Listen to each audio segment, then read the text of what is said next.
Tafsirul Quran.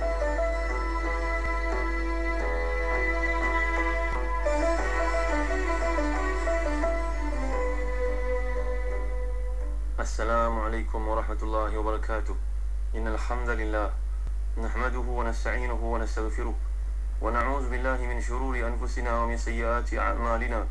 Man yahdihillahu fala mudilla lahu wa man yudlil fala hadiya lahu. Ashhadu an la ilaha illallah wahdahu la syarika lahu wa ashhadu anna Muhammadan 'abduhu wa rasuluh. Ya ayyuhalladzina amanu taqullaha haqqa tuqatih ولا تموتن إلا وأنتم مسلمون. يا أيها الناس اتقوا ربكم الذي خلقكم من نفس واحدة وخلق منها زوجها وبث منهما رجالا كثيرا ونساء واتقوا الله الذي تساءلون به والأرحام إن الله كان عليكم رقيبا. يا أيها الذين آمنوا اتقوا الله وقولوا قولا سديدا يصلح لكم أعمالكم ويغفر لكم ذنوبكم ومن يطع الله ورسوله فقد فاز فوزا عظيما. أما بعد. Saudara Nabi dan Ustaz Mahdi Syarudin, yang pendengar yang dirahmati Allah sekalian, alhamdulillah bersyukur kita kepada Allah Subhanahu wa taala. Masih lagi membincangkan ayat 97 hingga 98 daripada surah Taha, iaitu firman Allah Subhanahu wa taala, A'udzu billahi minasyaitonir rajim. Qala fadhhab fa inna laka fil hayati an taqula la misas وَإِنَّ لَكَ مَوْعِدًا لَّن تُخْلَفَهُ وَانظُرْ إِلَىٰ إِلَٰهِكَ الَّذِي ظَلْتَ عَلَيْهِ عَاكِفًا لَّنُحَرِّقَنَّهُ ثُمَّ لَنَنسِفَنَّهُ فِي الْيَمِّ نَسْفًا إِنَّمَا إِلَٰهُكُمُ اللَّهُ الَّذِي لَا إِلَٰهَ إِلَّا هُوَ وَسِعَ كُلَّ شَيْءٍ عِلْمًا. Sadaqallahul azim. Musa berkata, pergilah engkau, maka semuanya dalam kehidupan dunia ini engkau hanya dapat mengatakan janganlah menyentuh aku, dan engkau pasti mendapat hukuman yang telah dijanjikan di akhirat yang tidak akan engkau dapat hindari. Dan lihatlah sembahanmu itu yang engkau tetap menyembahnya, kami pasti akan bakarnya, kemudian sungguh kami akan mengamburkan abunya ke dalam laut. Sungguh Rabbmu hanyalah Allah, tidak ada ilah selainnya yang berhak disembah, pengetahuannya lah meliputi segala sesuatu. Para pendengar yang dirahmati dan dikasihi Allah sekalian, sekarang kita dapat lihat maksiat yang dilakukan oleh seorang hamba menyebabkan hukuman oleh Allah Subhanahu wa taala. Hukuman yang mana Bani Israel telah pun berada di atas siratul mustaqim, tiba-tiba disesatkan oleh Samiri dalam keadaan dia tahu buatan jahatnya itu. Tuan-tuan, maksiat ni sebenarnya kalau kita perhatikan menimbulkan banyak masalah, tuan-tuan. Masalah yang paling besar, maksiat dilakukan dia menyebabkan penyakit mudaratnya dalam hati. Sepertilah mudaratnya racun kena pada tubuh. Tentulah ada perbezaan di antara satu racun dengan racun yang lain, perbezaan di sudut darjatnya. Itu sebab dunia dan akhirat ni, tuan-tuan merahmati dan dikasihi sekalian, bergandingan. Tetapi bila seorang melakukan maksiat, menyebabkan dia telah dihalau, menjadi jauh, terhindar daripada rahmat Allah Subhanahu wa taala. Apa yang menyebabkan syaitan, iblis ni dihalau daripada malakutus sama? Tak lain dan tak bukan kerana dia melakukan maksiat kepada Allah Taala, keengganannya untuk mentaati, untuk sujud pada Nabi Adam AS. Apakah yang menyebabkan penduduk dunia ni pernah ditenggelamkan oleh bah yang besar? Kerana mereka enggan mentaati perintah Nabi Nuh pada masa itu sebagai contoh. Apakah yang menyebabkan kaum Samud yang pernah kita belajar dahulu, as-sayhah, iaitu pekikan sampailah terputus jantung mereka, mati? Apakah yang menyebabkan Firaun yang tenggelam? Kerana keingkaran, kerana maksiat dilakukan terhadap Allah Subhanahu wa taala, tidak mau taat kepada Allah Subhanahu wa taala. Apa yang menyebabkan Qarun telah pun dihempap ataupun ditenggelamkan bersama yang rumahnya, istananya besar? Semuanya disebabkan maksiat dan dosa, kerana tidak mahu mentaati perintah Allah Subhanahu wa taala, tuan-tuan. Nanti ada peluang kita lihat surah Al-Ankabut bila Allah Taala beri amaran kepada manusia. A'udzubillahi minasyaitonirrajim. Fakullan akhazna bi dhanbihi فمنهم من أرسلنا عليهم حاصبا ومنهم من أخذته الصيحة ومنهم من خسفنا به الأرض ومنهم من أغرقنا وما كان الله ليظلمهم ولكن كانوا أنفسهم يظلمون. Setiap daripada mereka, golongan itu kami ambil tindakan kerana dosa mereka. Ada yang kami kirimkan kepadanya batu-batu di langit, ada yang kami kenakan kepadanya pekikan yang telah memutuskan jantung, matikan mereka serta-merta. Ada pula yang telah pun ditenggelamkan oleh bumi, dan ada pula yang hanyut ataupun karam ataupun lemas dalam air.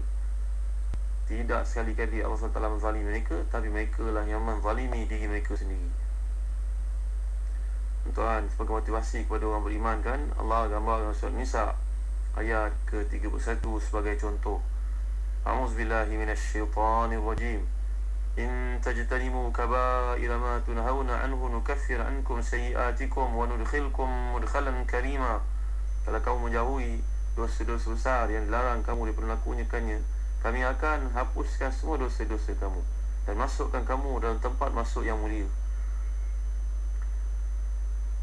Nampak tuan-tuan yang hati dan dikasihi Allah sekalian. Seorang sahabat datang berjumpa dengan Nabi SAW, lalu bertanya kepada Nabi, Ayu dhanbi a'zam, apakah dosa yang paling besar wahai Nabi SAW? Hadis ini ada dalam riwayat Bukhari Muslim. Nabi telah bersabda, Antaja'ala lillahi niddan wa huwa khalaqak. Dosa yang paling besar, kamu syirik kepada Allah. Kamu menganggap ada satu yang sama dengan Allah SWT, sedangkan dia menciptamu. Qultu inna dhalika la'azim. Qala qult summa ay. Wahai Nabi, itu merupakan satu benda yang terlalu besar, tidak akan dilakukan oleh seorang manusia di kalangan kita. Ada tak benda lain yang juga dinilai sebagai dosa besar wahai Nabi SAW? Jawapan Nabi, antaqtula waladaka makhafata an yut'ama maka. Kamu bunuh anak kamu kerana bimbang nanti dia akan share makanan kamu, menjadi menyebabkan dia berkurangan. Ini pandangan orang Arab dahulu. Kalau makan anak ramai sangat, nanti rezeki akan berkurangan. Ini juga teori masyarakat barat bila melihat rapidnya peningkatan bilangan penduduk Islam di dunia. Lalu mereka telah menasihati negara-negara yang rata-ratanya miskin, ramai penduduk ni, nanti rezeki kita kurang, tak cukup. Apa ada di bumi ni tuan-tuan? Semuanya datang daripada langit yang Allah Ta'ala tentukan dengan hujan dan sebagainya. Baik, sahabat ni bertanya lagi kepada Nabi, apa dosa besar lagi wahai Nabi? Jawapan Nabi, antuzani bihalilati jarik. Dosa yang ketiga besar dalam turutan yang sangat teruk kedudukan di sisi Allah dan beratnya hukuman tersebut, iaitu kamu berzina dengan isteri kepada jiran kamu ataupun anak perempuannya. Maksudnya kamu baik dengan jiran kamu, dalam pada baik itu pun kamu sanggup berzina dengan wanita-wanitanya. Tuan-tuan, ini antara dosa-dosa besar yang disebut oleh Allah Taala. Sepatutnya disebut Nabi SAW. Sepatutnya kalau dalam konteks yang ketiga, seorang menjaga anak jirannya, menjaga isteri jirannya, tapi suaminya outstation, kamu berzina pula dengan isterinya. Depan apa baik, Masya Allah, ini dosa yang tak sepatutnya berlaku tuan-tuan dimuliakan Allah sekalian, kerana jiran merupakan orang yang penting dan perlu dijaga haknya dalam Islam. Tuan-tuan berhati dan dikasihi Allah sekalian, kita belajar tentang dosa sehingga menyebabkan para sahabat enggan ataupun terlupa untuk mentaati Nabi dalam perang Uhud. Maka mereka telah pun ditimpa kekecewaan dalam perang Uhud itu. Nabi larang mereka turun di bukit. Mereka telah melakukan maksiat, Nabi SAW enggan untuk mentaati. Maka apa berlaku? Mereka pun tewas dalam perang Uhud. 70 orang gugur sebagai syuhada, dan seorang perempuan masuk neraka kerana seekor kucing. Ini maksiat kepada Allah tuan-tuan. Jangan pandang kecil benda ni. Dakhalat imra'atun an-nar fi hirratin rabatatha falam tut'imha walam tada'ha ta'kul min khashashil ard. Seorang perempuan masuk neraka kerana seekor kucing yang dikurungnya, dia tidak beri makan dan dia meninggalkannya, tidak pula membiarkan kucing untuk keluar mencari makanan sendiri. Masuklah dia ke neraka. Mati kucing ni, masuk dalam neraka. Ini dosa tuan-tuan yang dirahmati dan dikasihi Allah, jangan main. Jadi dalam apa yang berlaku kepada Samiri di sini adalah dosa yang sangat besar. Dosa yang sangat besar. Nampak tak tuan-tuan? Itu sebab disebut dalam kitab Al-Jawab Al-Kafi liman sa'ala ni Dawa'i Syafi oleh Imam Ibn Qayyim, dosa-dosa ni menyebabkan banyak masalah dalam hidup. Antara ini menyebabkan seorang itu ditimpa kehinaan. Dulu kita belajar dalam surah Al-A'raf, innal ladzina ittakhadhul ijla sayanaluhum ghadabun min rabbihim wa dhillatun fil hayatid dunya wa kadzalika najzil muftarin. Ini golongan Bani Israel yang telah menjadikan anak lembu untuk menjadi sembahan, akan menimpa mereka azab Allah SWT, kemurkaan Allah dan kehinaan dalam kehidupan dunia. Dalam hadis yang lain, Nabi pernah bersabda, wa ju'ila dhul was-saghar ala man khalafa amri. diberikan kehinaan kepada orang yang melanggar perintahku. Tuan-tuan hati dan dikasihi sekalian. Sebab Ibn Mubarak pernah berkata, Ra'aitu dhunuba tumitul quluba wa qad yurithu dhulla idmanuha wa tarku dhunubi hayatul qulubi wa khairul nafsika isyanuha. Aku melihat dosa matikan hati saudara, dan dia menyebabkan kehinaan bagi orang yang kekal melakukannya. Addicted. Meninggalkan dosa menyebabkan hati itu hidup. Lebih baiklah bagimu, wahai saudara, untuk mengabaikan kehendak-kehendak nafsu syahwatmu untuk melakukan maksiat kepada Allah Subhanahu Wa Taala. Kita pernah lihat dalam kata-kata Ibn Abbas radhiyallahu anhu, dosa inna lil hasanati dhiya'an fil wajhi wa nuran fil qalbi wa sa'atan fil rizqi wa quwwatan fil badani wa mahabbatan fi qulubil khalqi wa inna li sayyi'ati sawadan fil wajhi wa dhulmatan fil qabri wal qalbi wa wahnan fil badani wa naqsan fil rizqi wa bughdan fi qulubil khalqi. Kata Ibn Abbas radhiyallahu anhu, dosa ni menyebabkan 5 musibah menimpa seseorang itu. Yang pertama, wajah menjadi hitam. Yang kedua, kubur menjadi gelap. Yang ketiga, badan menjadi lemah. Yang keempat, rezeki menjadi kurang. Dan yang kelima, menjadikan orang benci kepada kita, saudara. Kalau orang asyik-asyik benci dengan kita ni pun mesti ada satu benda tak kena, tuan-tuan. Mesti hubungan kita dengan Allah ni ada masalah.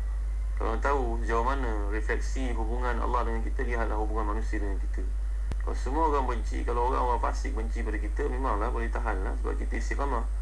Tapi kalau orang beriman, tak senang kita berada bersama-sama, mesti ada benda tak kena, tuan-tuan. Sebaliknya, kebaikan itu menyebabkan wajah bercahaya, hati menjadi terang, rezeki menjadi luas. Keempat, tubuh menjadi kuat. Dan yang kelima, menyebabkan orang ramai senang dengan kita. Ini, tuan-tuan, masalah melakukan dosa. Kes yang berlaku kepada Asy-Syamiri dalam ayat yang sedang kita baca, tak lari daripada sebab dosa ni menyebabkan orang jadi benci, rezeki menjadi sempit. Bayangkan, tuan-tuan, yang itu malam yang gelap, kesepian kita seorang diri, terubat dengan adanya di tangan sebuah iPad, iPhone. Waktu itu tinggal kita dengan Allah SWT saja, tuan-tuan. Tinggal kita dengan hati kita.